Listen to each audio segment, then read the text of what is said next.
अयोध्या में बना राम मंदिर भारत समेत दुनिया भर में फैले हिंदुओं के लिए आस्था का बड़ा केंद्र बनकर उभरा है। आज जो भव्य राम मंदिर आकार ले रहा है, उसके पीछे दशकों तक चली लंबी कानूनी लड़ाई है। ऐसे में 22 जनवरी को भगवान श्री राम लला के विग्रह की प्राण प्रतिष्ठा के बाद दर्शन के लिए देश के विभिन्न अंचलों के श्रद्धालुओं का जत्था हाथ में श्री राम ध्वज और कंधे पर बैग लटकाए जय श्री राम के उद्घोष के साथ सभी मार्गों पर पैदल आगे बढ़ रहे थे, जो देर रात तक रामनगरी में प्रवेश कर गए और 23 जनवरी को तड़के 3 बजे से ही लाखों की संख्या में मंदिर मार्ग पर एकत्रित हो गए।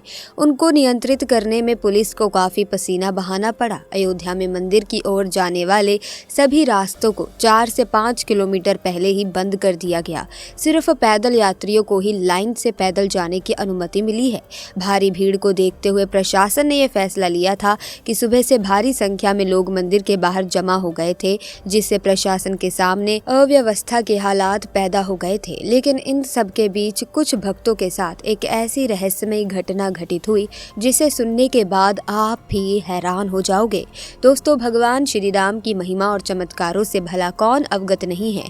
सभी ने भगवान श्री राम के चमत्कारों के बारे में कभी न कभी तो सुना या फिर देखा ही होगा।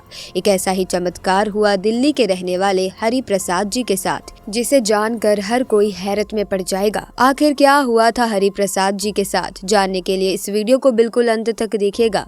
लेकिन वीडियो में आगे बढ़ने से पहले कमेंट सेक्शन में जय श्री राम जरूर लिखें। साथ ही अगर आपने अभी तक हमारे चैनल को सब्सक्राइब नहीं किया है तो जल्दी से हमारे चैनल को सब्सक्राइब करके बेल आइकन को प्रेस कीजिए ताकि नए वीडियोस की अपडेट आपको मिलती रहे। तो दोस्तों, हरि प्रसाद जी एक प्राइवेट कंपनी में नौकरी करते हैं। हरि प्रसाद बड़े लंबे समय से भगवान श्री राम की पूजा अर्चना करते आ रहे थे। एक दिन हरि प्रसाद ने अपने ऑफिस के कुछ मित्रों के साथ भगवान श्री राम की जन्मस्थली के दर्शन करने के लिए अयोध्या धाम जाने का निर्णय लिया। हरि प्रसाद के सभी मित्र भी इस बात से सहमत हो गए। वो कुल 12 लोग थे।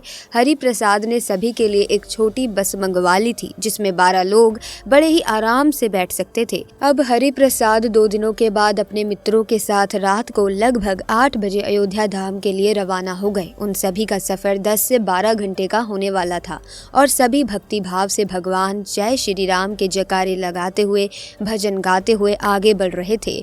देखते ही देखते उन सभी का आधा सफर पूर्ण हो गया, लेकिन फिर भी सभी लोगों का भगवान श्री राम के प्रति भक्ति भाव कम नहीं हुआ था। हरि प्रसाद की बस अयोध्या धाम से कुछ किलोमीटर पहले सरयू नदी के पास पहुंच गई थी। उस समय हरि प्रसाद की बस एक जंगल से गुजर रही थी। जंगल बड़ा ही सुनसान था। दूर दूर तक एक व्यक्ति भी नजर नहीं आ रहा था। हरि प्रसाद के बस ड्राइवर ने बताया कि यहाँ कुछ लुटेरे रहते हैं जो कि गाड़ियों को रोककर लूटपाट करते हैं। सभी ये सुनकर काफी भयभीत हो गए। सभी ने बस के खिड़की दरवाजे बंद कर लिए। तभी अचानक बस का टायर फटने की आवाज आई। टायर फटने के बाद बस सरयू नदी की ओर चली गई। बस जाकर सरयू नदी के किनारे एक पेड़ से टकरा गई। ड्राइवर ने नीचे उतर कर देखा तो एक बड़ी सी लोहे की कील टायर में घुसी हुई थी, जिसके कारण टायर पंचर हो चुका था। सभी बहुत ज्यादा डर गए थे। उन्हें भरोसा हो गया था कि ये उन्हीं लुटेरों का काम है। सभी तुरंत बस में चढ़ गए और सभी खिड़कियां दरवाजे फिर से बंद कर दिए और भगवान श्री राम को याद करने लगे। तभी वहां 2 लुटेरे बस का दरवाजा तोड़कर अंदर घुस गए। ड्राइवर ने उन्हें रोकने का बड़ा प्रयास किया, लेकिन उन लुटेरों ने ड्राइवर को धक्का मार के बस से नीचे फेंक दिया और सभी के पास से कीमती सामान लूटने लगे। बस में सबसे पीछे बैठा हरि प्रसाद लगातार भगवान श्री राम को याद करता हुआ मदद की गुहार लगा रहा था।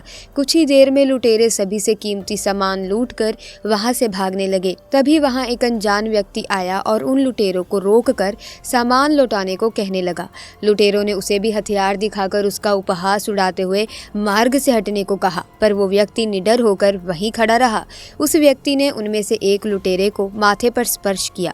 फिर जो हुआ वो देखकर वहां मौजूद सभी लोगों के रोंगटे खड़े हो गए। वो लुटेरा व्यक्ति स्पर्श मात्र से ही जमीन पर गिर गया और उसके हाथ पैर अकड़ गए। ये देखकर दूसरा लुटेरा डरकर वहां से भाग गया और सामान को वहीं पर छोड़ दिया। फिर ड्राइवर ने उस अनजान व्यक्ति को कहा कि बस तो सरयू नदी की ओर चली गई है और टायर भी फट चुका है।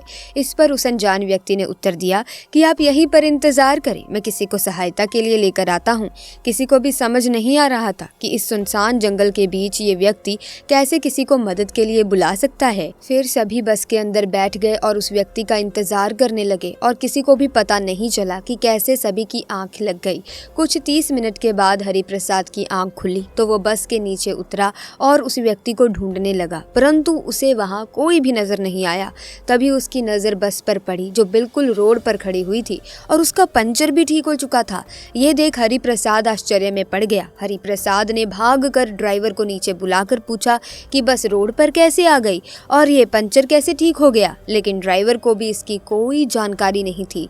धीरे धीरे सभी बस से नीचे उतर कर आए। किसी को भी समझ नहीं आ रहा था कि ऐसे भयानक अंधेरे में सुनसान जंगल में वो व्यक्ति आया कहां से था और वो कौन था, और साथ ही बस का पंचर कैसे ठीक हो गया। लेकिन हरिप्रसाद समझ चुका था कि वो व्यक्ति कोई साधारण व्यक्ति नहीं था, वो स्वयं भगवान श्री राम ही थे जिनसे हरिप्रसाद ने मदद की गुहार लगाई थी। दोस्तों, आपका इस सच्ची घटना के बारे में क्या कहना है, हमें कमेंट्स में ज़रूर बताना। और अगर इस घटना को सुनने के बाद आपका मन भी राममय हो गया है, आनंदित हो गया है, तो कमेंट्स में जय श्री राम का जयकारा अवश्य लगा दें। इसी के साथ आपको बता देना चाहेंगे कि सप्तपुरियों में एक प्रभु श्री राम की नगरी अयोध्या ऐसे ही नहीं खास है, बल्कि इस नगरी से कई विशेष धार्मिक महत्व जुड़े हुए हैं।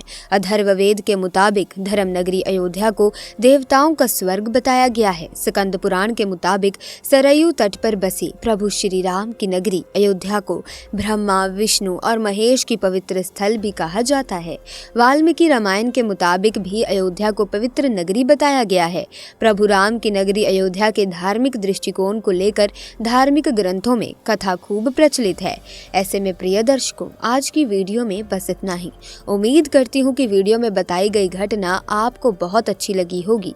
इसी के साथ अगर आप ऐसी ही वीडियोस और देखना चाहते हैं तो आप अभी हमारे चैनल को सब्सक्राइब करके बेल आइकन को प्रेस कर लीजिए ताकि इसी तरह की वीडियोस की अपडेट आपको मिलती रहे।